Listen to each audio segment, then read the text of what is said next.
All right, today we are diving deep into a really foundational teaching about what it looks like to live together in a community of faith. We're going to be using a key chapter from the Bible, Matthew 18, as our guide. And honestly, it's like a masterclass in what we could call kingdom ethics. And it all kicks off with a very human, very relatable question. So let's get into it. The disciples come up to Jesus and they ask something that, let's be real, we've all wondered about in some way.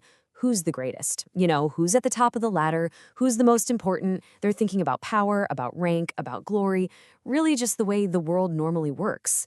But the answer Jesus is about to give is going to flip that entire pyramid upside down. His response isn't just a minor adjustment. It's a complete rewiring of our values. It's like he takes the world's scorecard for success and just rips it up. What Jesus is about to lay out isn't a small tweak to their thinking, it's a total teardown of how we usually measure a person's worth. So, what is this new standard of greatness? What does it actually look like? Well, to answer that, Jesus doesn't launch into a long lecture. Instead, he does something much more powerful. He gives them a living, breathing example that would have been absolutely shocking to everyone there. He calls a child over to him. Now, you have to understand, in that culture, a child had zero social status, no power, no authority, no importance. They were people you took care of, not people you looked up to. And Jesus takes the symbol of complete insignificance, stands them in the middle of the group, and says this is what greatness looks like. It's about willingly making yourself small, not clawing your way to the top. And this just lays out the contrast so clearly, doesn't it? The world is all about chasing a higher position. The kingdom is all about humility. The world scrambles for power. The kingdom practices lowering yourself for the sake of others. The world wants glory and recognition. The kingdom embraces the status of a child, someone who is totally dependent and has no pretenses. True greatness isn't about how impressive you are, but about how little you're willing to become. And this idea flows right into the next point. See, if the model for greatness is someone vulnerable, like a child, then it makes sense that God puts this incredible value on people the world might see as, well, insignificant. And Jesus gives this chilling warning to anyone who would dare to harm them. I mean, the language here is just incredibly intense. Jesus is saying that causing one of these little ones who believes in him to stumble or fall into sin is so serious, so offensive, that it would literally be better for that person to suffer a quick, brutal death than to face God's judgment. This is not a small thing. But it is so important to understand who he means by little ones. It's not just about actual children.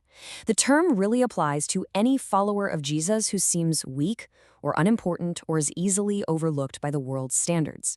So to look down on one of them is to completely miss the entire point of what true greatness is all about.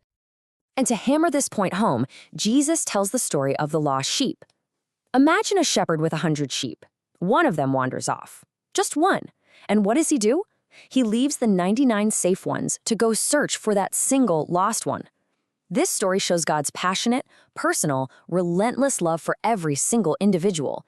Nobody is expendable. Every single person matters infinitely to him. Okay, so if every single person is that valuable, what happens when things go wrong between us? What's the protocol when one of these treasured community members sins against another? Well, Jesus doesn't leave us guessing. He provides a super clear, practical blueprint for how to handle it. The process he lays out in Matthew 18, verses 15 through 17, is really methodical. Step 1, you handle it privately, just you and them. The goal is to win them back. If that doesn't work, okay, step 2. You bring 1 or 2 others along as witnesses to confirm what's going on. And only if that fails, only then does it become a matter for the whole community, the church. And this part right here is absolutely key. The entire point of this whole process is restoration. It's not about public shaming. It's not about winning an argument or proving that you're right. It is all about lovingly and patiently trying to bring a person back from their mistake. The goal is always to gain your brother, not to defeat him. So this whole process of confronting sin, it naturally leads to the next big question, right? If we're supposed to go through all this to restore someone, how many times do we have to do it? How often are we really expected to forgive? So Peter steps up and asks this question, and you can almost hear him thinking he's being really, really generous. See, some teachers at the time suggested forgiving someone 3 times. So Peter more than doubles that and offers up 7. He's probably expecting Jesus to say, "Wow, Peter, that's amazing." But Jesus' answer just blows that idea out of the water. Some translations say 77 times, others say 70 times 7. But honestly, the exact number isn't the point. Jesus is shattering the very idea of keeping score. He's saying forgiveness isn't a calculation you make, it's a posture you take. It is unlimited. You just stop counting.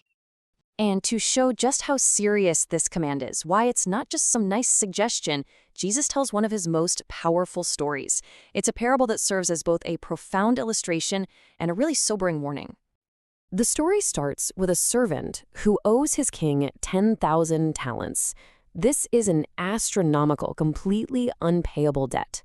We're talking billions of dollars in today's money. It's impossible. So, facing total ruin, he falls on his knees and begs for more time. But the king, filled with compassion, does something unthinkable. He cancels the entire debt. Poof, gone. Just completely wipes it clean. An incredible act of pure grace.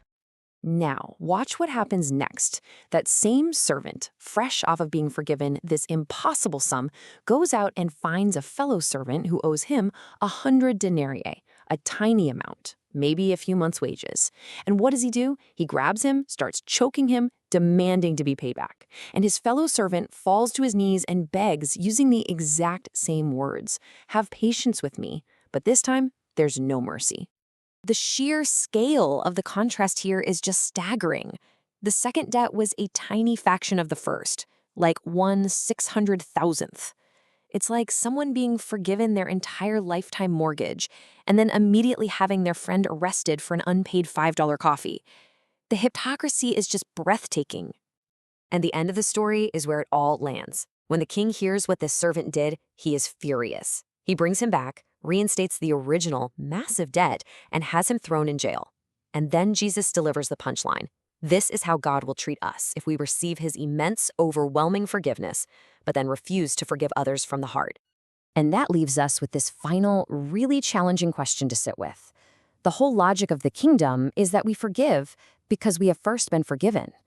When we truly grasp the scale of the debt that's been canceled for us, it puts all the offenses others commit against us into their proper, much smaller perspective. It's a powerful call to let the incredible grace we've received flow through us to everyone else,